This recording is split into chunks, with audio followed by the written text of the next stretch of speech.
ام المومنین سیدہ عائشہ رضی اللہ تعالیٰ عنہ فرماتی ہیں کہ ایک دن حضور کا دریا رحمت جوش میں تھا اور حضور نے فرمایا عائشہ جو مانگنا ہے مانگ لو۔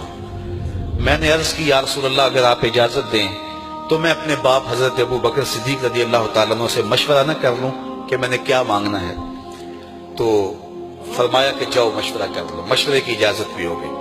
میں اپنے والد گرامی کی خدمت میں حاضر ہوئی اور کہا کہ دریائے رحمت جوش میں ہے اور رحمت کا باڑا برس رہا ہے۔ حضور نے فرمایا عائشہ جو مانگنا ہے مانگ لو، یہ اتنا سنہری موقع ہاتھ آیا ہے تو میں چاہتی ہوں کہ کوئی مانگوں تو اہم شے مانگوں، تو آپ کی خدمت میں حضور سے اجازت پا کے حاضر ہوئی ہوں، مجھے بتایا جائے کہ میں حضور سے کیا مانگوں تاکہ کوئی چھوٹی چیز نہ مانگوں بڑی چیز مانگوں۔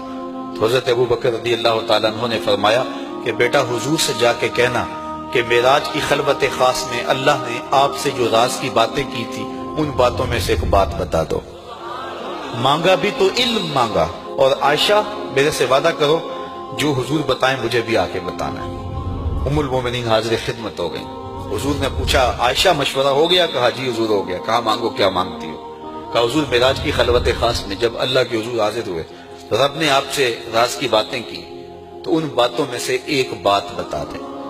حضور مسکرا پڑے، اس بات پہ مسکرائے ہوں گے میرے یار غار کا انتخاب کیسا ہے، یا اس بات پہ مسکرائے ہوں گے کہ راز کی بات بتا دوں تو راز راز نہ رہا، لیکن وعدہ کیا تھا۔ کہا عائشہ سنو، جب میں قرب خاص میں پہنچا تو میرے مالک نے مجھ سے راز کی جو باتیں کی ان میں سے ایک بات یہ تھی محبوب تیری امت میں سے کوئی شخص کسی شخص کا ٹوٹا ہوا دل جوڑ دے تو میرے اوپر لازم ہے بغیر حساب کے جنت عطا کروں۔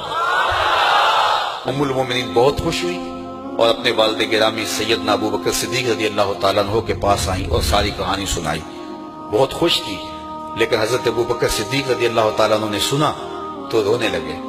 تو ام المومنین سیدہ عائشہ رضی اللہ تعالیٰ عنہ نے عرض کیا میرے والد گرامی یہ بات رونے والی تو نہیں ہے، ہم بسا اوقات کسی دکھی کے کام آ جاتے ہیں، کسی کا دکھڑا بیٹھ کے سن لیتے ہیں، کسی کی ڈھارس بنا دیتے ہیں، کسی کے کام آ جاتے ہیں، یہ تو بخشش کا بہانہ ہاتھ آ گیا اور آپ اس پہ رو رہے ہیں۔ تو فرمانے لگے عائشہ اس کو معکوس بھی پڑھو، تصویر کا دوسرا رخ بھی دیکھو، اگر کوئی شخص کسی کا ٹوٹا ہوا دل جوڑ دے تو بغیر حساب کے جنت میں جائے گا، اس کا دوسرا رخ یہ ہے اگر کوئی کسی کا دل توڑ بیٹھے تو سیدھا جہنم میں جائے گا۔